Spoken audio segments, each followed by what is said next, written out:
Hello, hello, hello sa lahat ng Aquarius. Magandang araw. Welcome back. At sa mga bago, welcome to my channel. Ako nga pala si Mystico Moreno, or in short, Mismo. At dito sa aking channel, we will manifest love sa inyong Tagalog love reading ngayon na mismo. Okay, so today is a special reading. So, I'll do a Valentine's Day reading para sa mga Aquarius.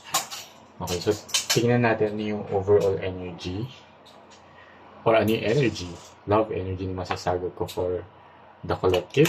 Ayan, tingnan natin ano yung overall energy ng reading nito. Okay? So, habang binabalasa ko ang mga cards, remind ko lang na this reading is a collective reading, so it may or may not resonate sa inyo. But I hope it will resonate and use it as a guidance lang sa mga kailangan yung pagdesisyonan. Okay, at kailangan yung gawin. But this is not your universal truth. And if you want a personal reading, and nasa description box naman yung aking email address. So, sana supportahan nyo rin itong channel ko by liking, diba, the video. Tapos, like nyo na rin. Subscribe na rin kayo sa aking channel para mag-grow siya. And sana mag-grow soon para mag-improve itong aking setup. So, maraming salamat in advance. Comment na rin kayo below kung mag-resonate siya. And share nyo na rin sa mga Aquarius na kakilala nyo para bigyan sila ng guidance. Okay? So, sige. Una, tingnan natin yung overall energy ng reading. I'll pick the second card. Dahil February ngayon. Luck! Wow! Mukhang sisorten kayo pagdating sa pag-ibig. So, this card represents nga yung swerte na matatanggap niyo. Pwedeng siswerten kayo sa person na darating sa life niyo or sa current person na meron kayo or merong swerteng darating ngayong Valentine's Day. So, tignan natin ano ba yung detalye ng overall energy nito. Pero napakaganda. So, abang-abang. Let's see. Sige. Sige, isa pang balasa. So, bunutin ko rin yung second card. Seven of Swords. Knight of Swords. Four of Wands. Death card. King of Swords. Okay, Ten of Coins. Okay. Temperance. And last card. The Sun. Okay. So, very lucky nga kayo. Alam nyo bakit? Dahil, huwag kayong kabahan masyado sa death card. May meaning yan. Na, kaya swerte kayo kasi despite everything na hindi kaaya-aya na mangyayari prior, it will end to something happy. So, siswertein pa rin kayo pagdating sa love. Pero, I'll interpret it further mamaya. But for now, there's a strong energy of Scorpio. So, pwede yung sign ng person ninyo. There's a strong energy also of Sagittarius and Leo. So, pwede yung mga signs ng person ninyo. But doesn't have to. Yun na yung strong energy na nasasagot for this reading. So, nagsimula siya, interpret natin, nagsimula siya sa Seven of Swords, but nag-end siya sa The Sun. Okay? So, Seven of Swords, in the recent past, okay, someone cheated on you. or someone manipulated the relationship. And ayun, it ended up uh, feeling, ano yun, syempre, if may nan-cheat, di ba, tatanggapin niyo pa ba yun sa buhay niyo? Di ba? So, um,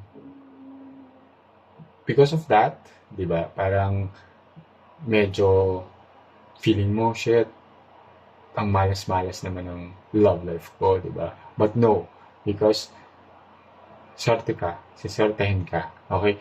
That's already in the past. And at the moment, okay, um,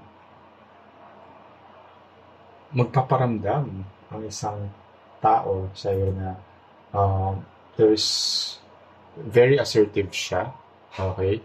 And itong tao na to ay gusto ka, ipupursue ka niya, okay? And magkakaroon ng, alam mo yun, magkakaroon ng union between the two of you. Okay, kung it's person from the past, someone in the past, nagkakaroon ng reunion, but I can sense more na this is a new love, this is a new person, and gusto ko niya talagang i-pursue, and this will end up to celebration, di ba? Magiging masaya ka dahil nga from the past na may nang cheat sa'yo, may nag-manipulate ng relationship, someone sincere and someone who will take care of you is coming into your life. Okay? And ayan, it's parang the level up nga yung love life mo. And there will be a transformation, di ba? You will let go of the past. So again, this death card is also a card of letting go. So may nag-end, di ba? And that ending, you really just have to accept na tapos na siya. Okay? Tapos na siya, kailangan mo na siyang i-let go. Kasi may bagong darating. And kapag nilet go mo yung past na nangyari sa'yo, okay? Ayan, magkakaroon ng source, magkakaroon ng next level niya. And this person actually, yung darating na person is someone very loyal. Okay? So, seeking of swords is a card of loyalty. So, diba, huwag ka na dun sa hindi loyal. Diba? I-let go mo na yun. Okay, hindi ka niya deserve. Okay? And hindi mo rin siya deserve. You deserve someone better. And that someone better is already coming into your life. And this person, diba, as shown here with 10 of coins, is a person who really wants to be with you. Diba? And who wants to have a long-term relationship with you. Dahil nga, gusto ka niya. And ipapakita niya yung loyalty niya sa'yo. And magkakaroon ka ng sense of peace. Once ma-let go mo na yung situation na yun, dumating yung person na bago, in-accept mo siya sa buhay mo, magkakaroon ka ng peace. Okay? And that peace will really make you feel na, ay, swerte pala ako pagdating sa love. Okay? Diba, before, syempre, na-hurt ka, may nanloko sa'yo, diba, feeling mo, ang malas-malas mo pagdating sa pag-ibig, pero hindi. It's just a redirection. Buti nga, diba, nawala yung tao na yun sa buhay mo kasi may someone better na darating na. So, i-let go mo na yon, tanggapin mo na tong bagong person na to, kasi itong love na mafe-feel mo, itong person na makakasama mo will give you peace. And ang ending is a happy ending as shown here by the Sun card. And Sun is also a card of luck. So luck. Swerte. Okay? So swerte ka. Huwag mong isipin na hindi ka swerte pagdating sa pag-ibig because as shown here in the cards, swerte ka. Sa swertehin ka. And there is so much happiness and maging successful yung love life mo. Okay? Alright? So, sige, clarify natin yung death card. Ano yung dapat mong i-let go? Pero feeling ko, alam ko na yung lalabas na card. It's really about the past and the person na nanloko sa'yo. Okay? Wag na siya. Gusto. Tama na, Valentine's Day. Alagaan mo ang puso mo. Araw ng mga puso, hindi lang about sa romance, but also about loving yourself. Okay? Sige, second card. Clarify. See? Two of Cups. Okay? So si Two of Cups is, ayun nga, for someone na minahal mo in the past. Okay?